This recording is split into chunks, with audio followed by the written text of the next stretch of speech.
Oi, eu sou a Nathalie, a sua sommelier de romance, e hoje a gente vai falar de um dos meus BLs favoritos, que é Um Quarto Sem Janelas. O protagonista dessa história se chama Gitai, ele tem 20 anos, e vamos começar a obra com ele sozinho, trancado num quarto escuro, sem janelas, com poucos móveis e uma das pernas dele tá faltando.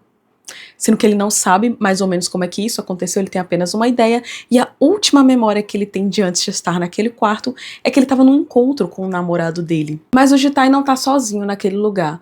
Temos o Ji-Hong, que é o seu suposto sequestrador, que vai todos os dias no quarto dele levar 3 refeições, e sempre de comida enlatada. Só que a obra vai começar com eles em maus lençóis. Por quê? Primeiro, o Gitai acredita que o Ji-Hong sequestrou ele, o que parece muito o que aconteceu. E segundo, que já fazia 4 dias que o Ji-Hong tinha sumido. Por quê? Ele foi pegar uma muleta pro Gitai. Mas onde diabos ele foi pegar essa muleta que ele sumiu por 4 dias? É isso que o Gitai quer tentar entender. Por que esse cara me sequestrou? Por que esse cara tá me mantendo refém? Por que ele supostamente desapareceu pra pegar uma muleta pra mim? Nada disso faz sentido. Então ele grita, ele berra, ele arremessa a comida, ele xinga o cara, ele faz tudo no mundo. Mas esse sequestrador é muito esquisito. Porque ele fica falando, ai, quando você se recuperar, eu quero que a gente seja amigos, pra gente poder jogar, pra gente poder brincar, pra gente poder fazer várias coisas juntos. E ele fala de uma forma extremamente ingênua, soa como uma criança, na verdade. E o Gitai fica, esse bicho é doido. Então ele expulsa o cara do quarto em todas as oportunidades que ele pode, inclusive jogando a comida nele, né? E o cara fica, tá tudo bem, vou te dar um tempo pra você se acalmar e depois a gente conversa. É muito esquisito. E além do mais, o Gitai, apesar de ter perdido a maior parte das suas memórias, ele tem uma memoriazinha específica que matuta na cabeça dele, que é...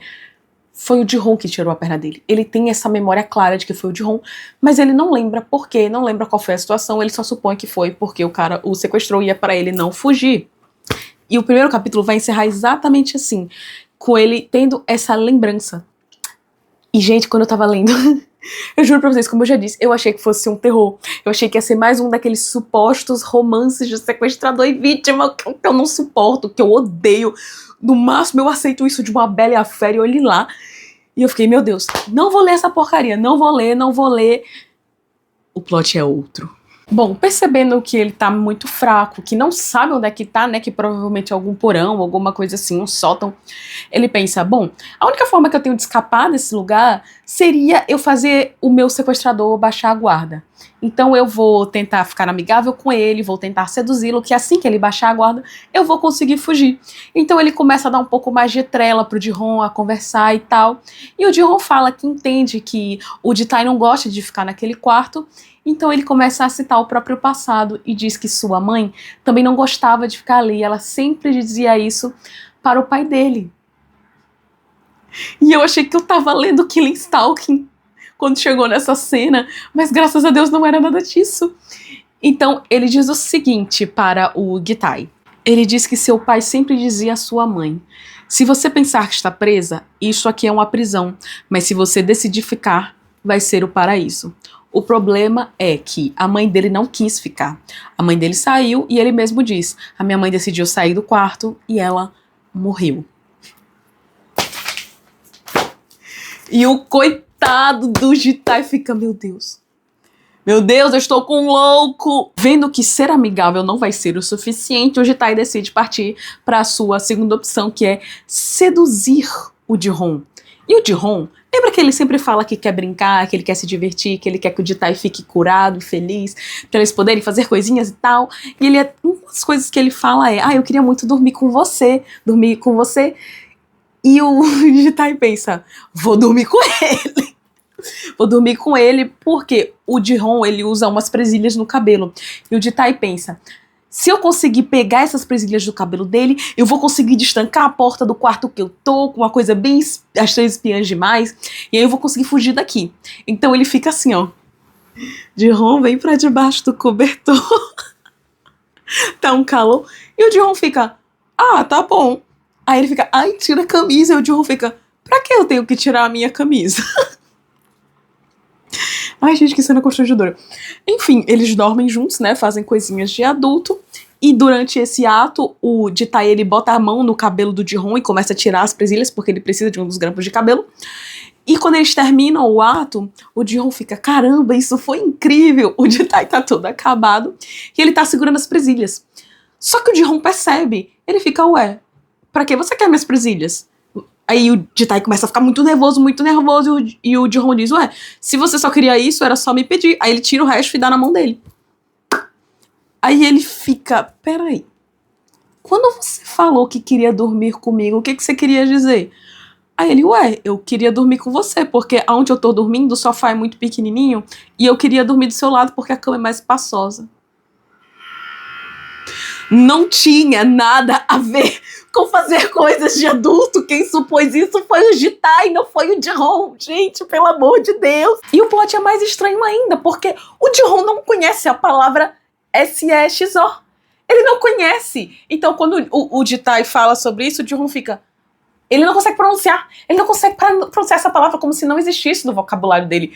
Eu fico, gente, o que tá acontecendo? Por que ele age como uma criança? Ele é um adulto, dá pra ver que ele é um adulto. Será que esse menino sofreu uma lavagem cerebral? O que tá acontecendo? Enfim, ao perceber que não ia ter precisado dormir com o seu sequestrador, o Jitai fica pistola, começa a berrar, começa a gritar, diz, eu não queria estar aqui, eu não tenho a minha perna, isso e aquilo, e o Ji-hoon fica, me desculpa, eu vou fazer o meu melhor, eu só quero que você se sinta bem, eu vou te dar um tempo pra você se acalmar e tudo mais. Ai, gente, é uma bagunça. Um detalhezinho importante, vocês se lembram que o namorado dele lá fora traiu ele, né? Então, quando o Ji-hoon fala com o Jitai, ele fala coisas muito bonitas, coisas muito carinhosas. E o próprio Jitai pensa, caramba, eu escuto coisas mais bonitas do meu sequestrador do que do meu namorado.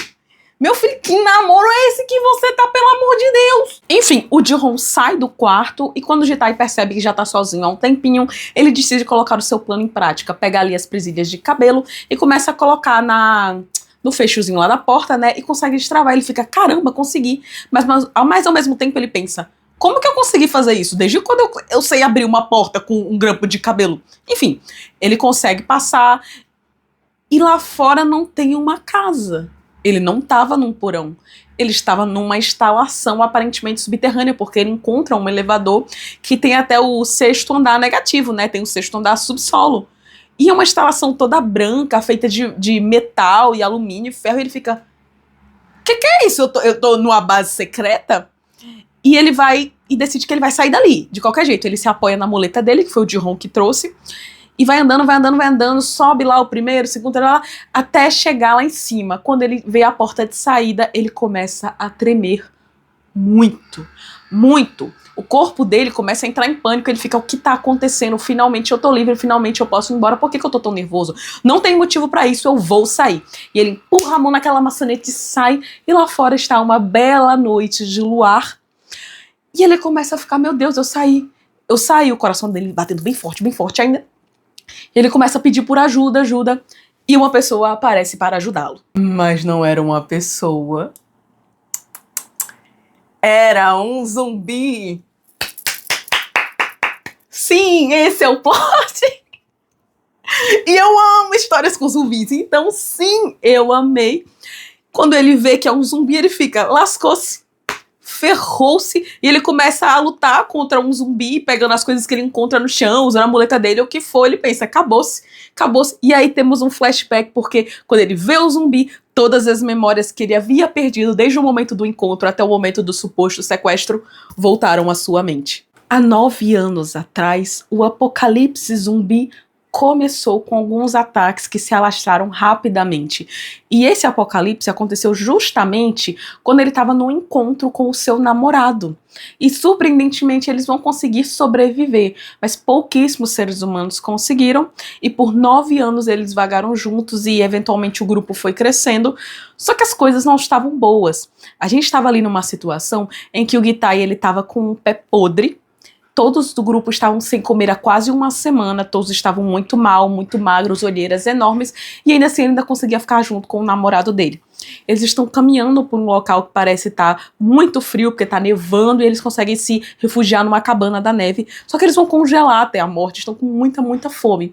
Então, o namorado de Jitai diz, olha, eu vou lá fora pegar um pouco de madeira pra gente poder aquecer aqui dentro, porque senão a gente vai morrer de frio. Aí, tá bom, amor, vai lá, tudo bem. E, gente, assim que ele sai, o babado fica forte. Porque eles estão num grupo agora, lembra? E esse grupo, assim que fica a sós com o Jitai, tentam ele. Porque eles estão com fome. E o Jitai já tá com uma perna meio podre mesmo, ele já vai morrer mesmo. Então, Jitai, por favor, amigo, a gente tá com tanta fome e você já vai morrer. Vamos juntar o útil ao agradável? Sim, o agradável era o Jitai virar churrasquinho. Gente, a cena é desesperadora.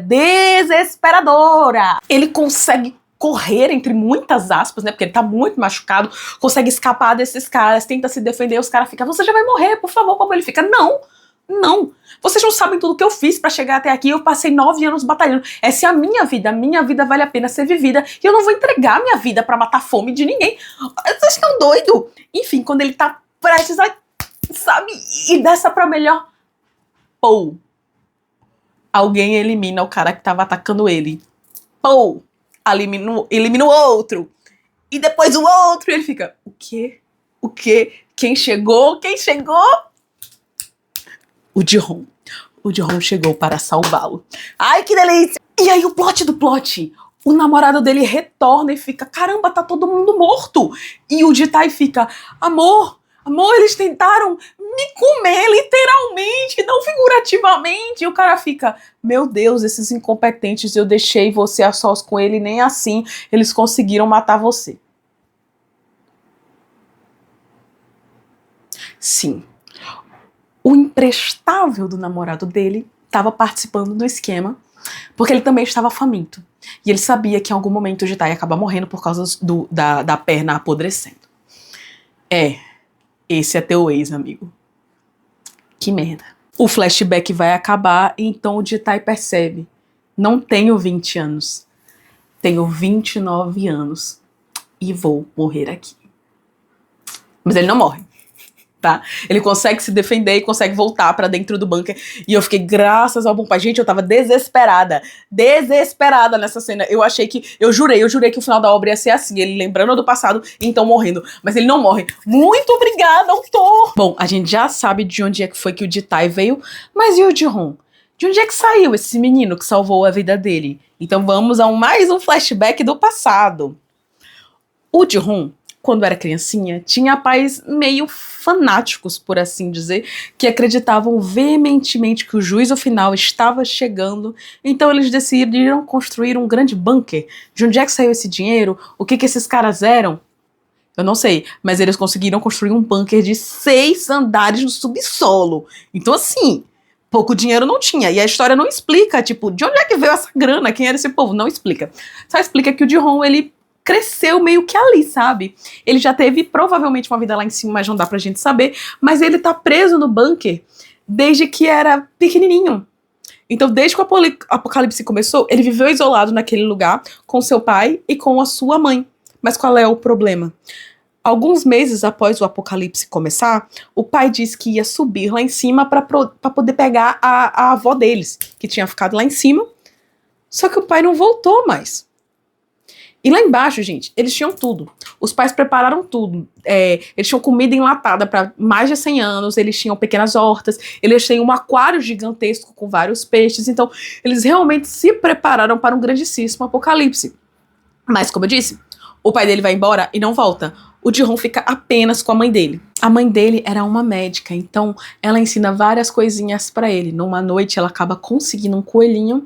E ao abater aquele coelhinho, ela ensina, olha, Ji-hoon, é assim que se costura uma pele, é assim que se cura uma ferida, é assim que se faz uma amputação. Só falando, tá, meu filho? Aí ele, ai, tá bom, mamãe, entendi agora, obrigada. 6 meses depois que o pai do menino sumiu, ela decide, eu vou lá buscar o papai, tá certo? Aí ele, tá bom, mamãe, não tem problema. Ela também some. Ele fica sozinho, criança, naquele bunker por anos. É por isso que ele é meio doido. Gente, eu não consigo imaginar o que é uma criança, sabe? Eu não sei exatamente quantos anos ele tem nessa obra, nessa parte da obra. Acho que ele já tem uns 11, 12, eu não sei. Sei que ele já é maior de idade quando ele conhece o outro carinha, mas ele é consideravelmente mais novo. E eu não consigo imaginar uma criança crescendo sozinha. Por 9 anos praticamente ele cresceu sozinho naquele bunker. E por sorte, sorte não, né? Os pais já tinham deixado as coisas todas prontas e deixaram vários manuais de como ele deveria se comportar, como ele deveria, sei lá, cuidar do aquário, cuidar das plantações. E ele cuidou daquele lugar, esperando seus pais voltarem. E os pais nunca voltaram. Cara, e aí ele começa, depois de tantos anos, ele fica... A minha vida não faz sentido. Porque eu tô aqui, eu acordo, eu cuido das coisas, eu como, eu vou dormir, tudo recomeça. E aí ele começa a ficar cada vez mais triste e fica, bom, eu não quero mais isso, eu não quero mais ficar aqui, não faz sentido ficar aqui, eu tô seguro, mas não tá feliz. Então ele decide que ele vai sair. Eu vou sair. Porque se a minha vida for acabar, eu prefiro que seja lá fora.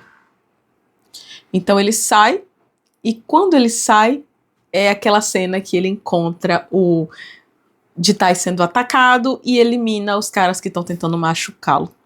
Quando ele vê o Jitai lutando pela própria vida, berrando quanto sua vida importa, quanto tem valor e o quanto ele vai continuar lutando, ele fica extremamente inspirado e fica, achei um novo propósito, achei um objetivo. E aí ele quebra a regra número 1 que os pais dele deixaram, que é: não deixe nenhum estranho entrar no bunker.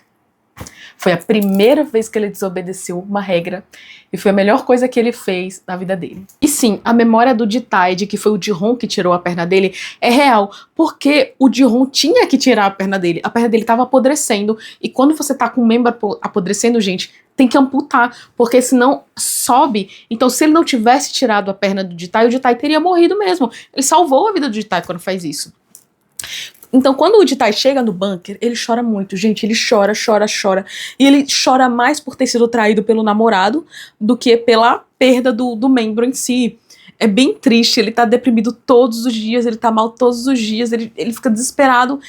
E é um dia, de repente, ele não chora. Ele acorda com raiva e então o Jihon percebe que o Jitai perdeu suas memórias. Eu não sei como. Não explica, não pode ter sido um choque, pode ter sido um trauma. Ele realmente, perde totalmente as memórias, e por isso que a última recordação que ele tem é de estar num encontro com o namorado dele, porque a última recordação que ele tem foi antes de toda essa confusão acontecer. E agora que ele recuperou as suas memórias de volta, ele pode recomeçar. Ele pode tentar de fato virar amigo do Jihon e de fato aproveitar a vida que eles podem ter ali dentro. Enfim, o fato do Jihon ter ficado isolado acaba explicando o comportamento meio infantil dele. Ele não tinha um adulto para se espelhar, para poder amadurecer. Então ele vai amadurecer bastante com a presença do Jitai. Cada um vai acabar fazendo muito bem pro outro. E a obra vai mostrar várias cenas muito bonitinhas deles plantando juntos, deles cozinhando, deles fazendo várias coisinhas de casal. E essa obra, se eu não me engano, ela só tem 6 capítulos, gente, a história principal. Só que fez tanto sucesso que a autora, ou é o autor, decidiu fazer 12 extras. Vocês têm noção, 12 ou 13, que ela fez o dobro de extras do que da história principal, de tanto sucesso que fez? E eu não quero dar muito spoiler desses extras, porque eu acho que vale muito a pena vocês lerem, mas vai mostrar mais o dia a dia deles nesse apocalipse, porque a obra vai se encerrar com eles já mais velhinhos e tal, vai ter um grande pulo, um salto temporal. E nesses extras vai mostrar o que aconteceu dentro desse salto temporal. Vai ter cenas muito pesadas assim, vai ter cenas muito violentas assim, até porque a gente tá falando de uma obra de apocalipse, não tem como não ter. Mas eu realmente gostei. Lembrando, é uma obra pra maiores, obviamente. Gosto muito deles como casal. Eu confesso que várias cenas da obra eu fiquei nervosa, eu fiquei ansiosa, eu fiquei triste, eu fiquei feliz. Eu acho que uma obra boa é uma obra que faz você se sentir na pele dos personagens, que passa ali todas as emoções. E esse começo da história com esse suspense, que você fica tenso igual o próprio Jitai fica sem saber o que tá acontecendo, depois a compreensão do que tá acontecendo, a aceitação. Cara, é tudo muito bonito. É tudo muito bonito, eu gosto de ver eles evoluindo como casal. Amo os extras são perfeitos. E vemos como o Jitai pouco a pouco vai se tornando cada vez mais... Ele já era corajoso, mas ele fica mais corajoso ainda. E o Jihon apoia ele. Tipo assim, se o Jitai fala, eu quero explodir aquele prédio, o Jihon fala, pois nós vamos, meu amor. Vamos explodir o prédio junto. Enfim, é uma obra maravilhosa, sensacional. Eu amo essa obra, amo os personagens. Por mim, a autora podia fazer uns 200 capítulos. Eu leria todos. Enfim, eu espero que vocês gostem dessa história porque valeu muito a pena o meu tempo e eu tenho certeza que vai valer a pena o tempo de vocês também. Tchau!